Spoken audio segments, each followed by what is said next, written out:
Welcome back to Thuruthi's kitchen. Thuruthi's கிச்சனில் நம்ம இன்றைக்கி பட்டர் நான் வீட்டிலே பண்ணலாம். அது எப்படின்னு தான் காட்ட போகிறேன். நான் அதுக்கு ஒரு 3 கப்புக்கு மேலே எல்லோரும் இருக்கா எங்கள் அதில், அதனால 3 கப்புக்கு மேலே நான் மைதா மாவு எடுத்துட்டுருக்கேன். அதுக்கு தேவையான அளவுக்கு நான் இன்றைக்கி ட்ரை ஈஸ்ட் வச்சு தான் பண்ண போகிறேன். ட்ரை ஈஸ்ட் நான் ஒரு 2 ஸ்பூன் ட்ரை ஈஸ்ட் எடுத்துட்டுருக்கேன். பாருங்க, ட்ரை ஈஸ்ட் 2 ஸ்பூன் எடுத்துட்டு அதில் 1 ஸ்பூன் வந்து சர்க்கரை போட்டுட்டு வார்ம் வாட்டரில் போட்டிருக்கேன். ஸோ அதையும் இதில் போட்டுக்கலாம். இது ஒரு 10 நிமிஷம் ஆனால் இப்படி உங்களுக்கு ஆகிடும் இந்த மாதிரி. ஸோ இதையும் போட்டுக்கலாம். ரொம்ப நல்லா இருக்கும். ஆற்றுலையே செஞ்சு சாப்பிட்லாம், சூப்பராக இருக்கும். நம்ம ஹோட்டல் போய் தான் பண்ணணும்னு அவசியம் இல்லை. இதுக்கு தேவையான அளவு உப்பு போட்டுக்கலாம். உங்ககிட்ட ட்ரை ஈஸ்ட் இல்லைன்னா நீங்கள் 1 டேபிள் ஸ்பூன் வந்துட்டு பேக்கிங் பவுடர், கால் டீஸ்பூன் வந்துட்டு பேக்கிங் சோடா, 1 கப் தயிர், இது 3த்தையும் இந்த மாவில் சேர்த்துட்டு பண்ணால் பால் போட்டு பிசைஞ்சால் நல்லாயிருக்கும். அப்படி இல்லைன்னா தயிர் பெட்டர். கொஞ்சம் எண்ணெய் விட்டுட்டு இந்த மாவை பிசைஞ்சிக்கலாம். நம்ம ஃபஸ்ட்டு இந்த பாருங்க, இது நல்லா நம்ம பிசைஞ்சிக்கலாம் மாவை. இது ஒரு 3 ஹவர்ஸ் ஊறணும். அப்போ தான் நல்லாயிருக்கும். உங்களுக்கு மாவு நல்லா சாஃப்டாக பிசைஞ்சு நல்லா பொங்கி வந்திருக்கும்.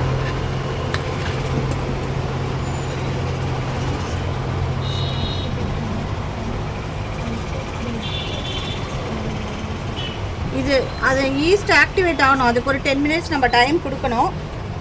ஈஸ்ட் ஆக்டிவேட் ஆனதுக்கப்புறம் நம்ம இதில் சேர்த்துக்கலாம். ஈஸ்ட் இல்லாதவா நான் சொன்ன மெத்தடை ஃபாலோ பண்ணுங்க, நல்லா வரும். இந்த மாவு தான் நம்ம ஆக்சுவலி இந்த மாவுலேயே நம்ம வந்து பீஸாவுக்கு பேஸ் பண்ணலாம், ப்ரெட்டு பண்ணலாம். சேம் இதே மெத்தட் தான். இன்றைக்கி நான் பட்டர் நான் பண்ணி காட்ட போகிறேன். நல்லா சாஃப்டாக இருக்கணும் மாவு, நல்லா சாஃப்டாக பிசையணும். இது நல்லா 1.5 மணி நேரம் ஊற வச்சுட்டு திருப்பி ஒரு டைம் பிசையணும். மொத்தம் 3 ஹவர்ஸ் ஊறணும் இந்த மாவு. எவ்வளோ நேரம் ஊறுறதோ அவ்வளோ நல்லா இருக்கும் இந்த மாவு. பாருங்க, நல்லா சப்பாத்தி மாவு கன்சிஸ்டன்சிக்கு நல்லா பிசைஞ்சிடணும். அதை பட்டர் நான் பசங்கள்லாம் லீவு ஆட்டில் இருந்தால் எல்லாருக்கும் ஏதாவது டிஃப்ரெண்ட்டாக பண்ணி கொடுன்னு கேட்டுகிட்டே இருப்பா. அதனால நம்ம யோசித்து ஒன்று ஒன்றா பண்ண வேண்டியதாக இருக்குது. ஸோ பாருங்கள், மாவு நல்லா பிசைஞ்சிக்கலாம். ஃபஸ்ட்டு மாவு கையில் ஒட்டுற மாதிரி தான் இருக்கும். நம்ம நல்லா பிசைய மாவு நல்லா சாஃப்டாகிடும். இது நல்லா ஒரு மூடி போட்டு வச்சிடலாம்.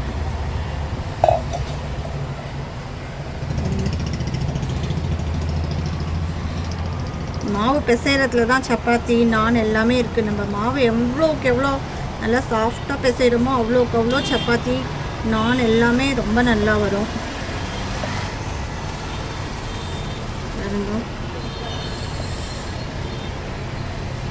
நான் உங்களுக்கு மாவு நல்லா பிசைஞ்சதுக்கப்புறம் காட்டுறேன்.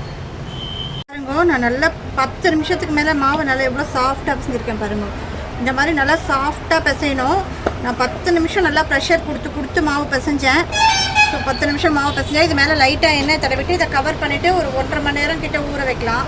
இது பாருங்க, நல்லா புஷ்ஷுன்னு உப்பி வரும். அதுக்கப்புறம் திருப்பி ஒரு டைம் பிசைஞ்சிட்டு அதுக்கப்புறம் ஒரு 1 ஹவர் ஊற வைக்கலாம். அதுக்கப்புறம் பண்ண ஆரம்பிச்சிடலாம். இது தொட்டுக்க பன்னீர் பட்டர் மசாலா பண்ணலான்னு நினச்சிட்டு இருக்கேன். பார்க்கலாம் இருங்க. இது நல்லா பாருங்க, மாவு இப்படி சாஃப்டாக இருக்கணும். அது பாருங்க, இப்படி எவ்வளோ சாஃப்டாக இருக்கு பாருங்கள். இன்னும் 1 மணி நேரம் கழித்து பார்த்தீங்கன்னா இன்னும் சாஃப்டாக இருக்கும். மாவு நல்லா பொங்கி வரும்.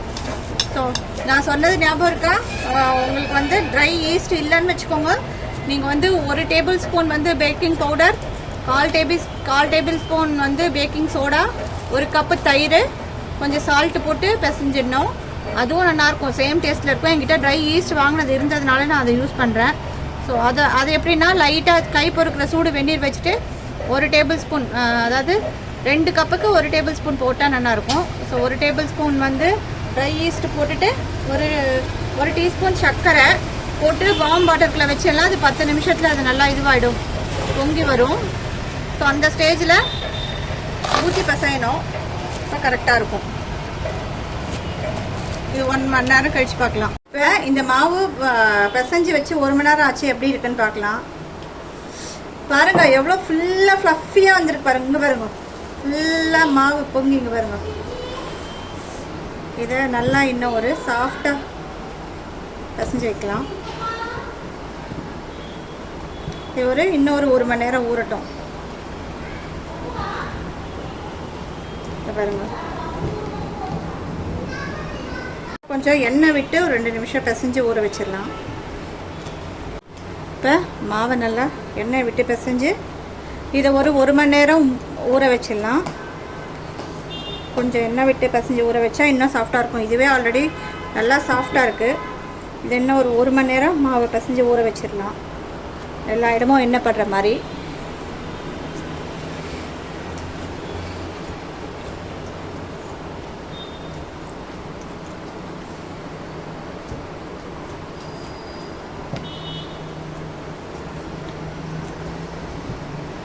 பாருங்க,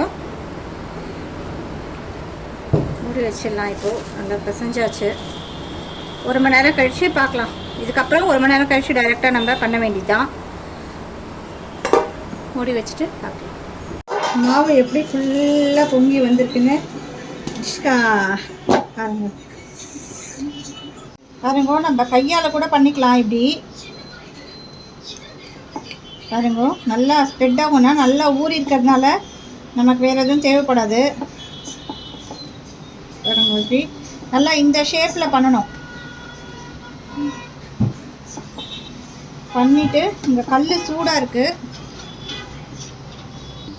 இப்போ நம்ம இது மேலே போட்டுக்கலாம். பாருங்க, இந்த ஷேப்பில் சூப்பராக நல்லா நம்ம எப்படி இழுக்கிறோமோ அந்த இழுப்புக்கு வந்துடும். நல்லா பபிள் வர ஆரம்பித்தோடனே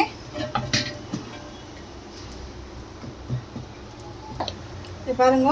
இப்போ இது இப்படி ஆச்சா, இதை நம்ம என்ன பண்ணணும்னா இப்படி டைரெக்டாக அடுப்பில்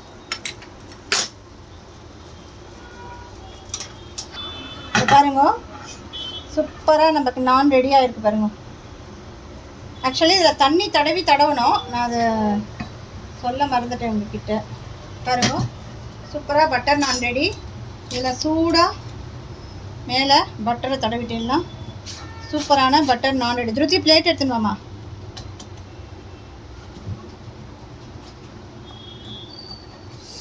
பாருங்க, சூப்பரான பட்டர் நான் ரெடி. எவ்வளோ சூப்பராக ரெடியாக இருக்கு பாருங்க. நம்ம அதில் போட்டோன்னா ஒட்டிக்கும். இப்போ திரும்பறதுக்கு ஈஸியாக இருக்கும். நம்ம பாருங்க, இப்போ வாட்டர் போட்டுட்டோன்னா கீழே ஒட்டிக்கும் நல்லா. ஸோ அப்போ நம்ம டைரெக்டாக காய்ச்சலாம்.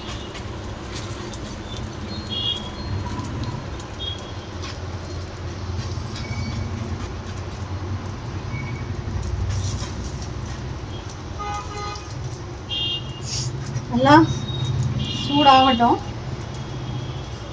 பன்னீர் பட்டர் மசாலா இன்னைக்கு என்னோட பொண்ணே பண்ணியிருக்கா. சரி, பன்னீர் பட்டர் மசாலா இன்னைக்கு என்னோட பொண்ணே பண்ணியிருக்கா. நான் இப்போ ஃப்ரெண்டாத்துக்கு போயிருந்தேன்னு சொன்னேன் இல்லையா. ஸோ அங்கே போயிருந்ததுனால அவளே பண்ணிட்டா. இப்போ இதை தண்ணி தொட்டதுனால நிற்கலை.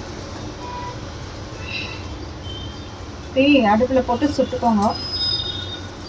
பாருங்க, சூப்பரான பட்டர் நான் வீட்லயே பாருங்க எவ்வளோ சாஃப்டாக இருக்கு. பாருங்க பாருங்க, சரியாதா? சாஃப்டான பட்டர் நான் வீட்லயே சூப்பராக ரெடி பண்ணியாச்சு. நீங்களும் இந்த மாதிரி பண்ணி பார்த்து எப்படி இருக்குன்னு கமெண்ட் பண்ணுங்க. தொட்டுக்கிறதுக்கு பன்னீர் பட்டர் மசாலா முன்னே பண்ணியிருக்கா. எவ்வளோ சூப்பராக ரெடி பண்ணி பாருங்க. சாஃப்டாக தெரியறதா? பாருங்க, வீட்லயே சூப்பரான பன்னீர் நான் பட்டர் நான் பண்ணியாச்சு. நீங்களும் இந்த மாதிரி பண்ணி பார்த்து எப்படி இருக்குன்னு கமெண்ட் பண்ணுங்க. தேங்க்யூ.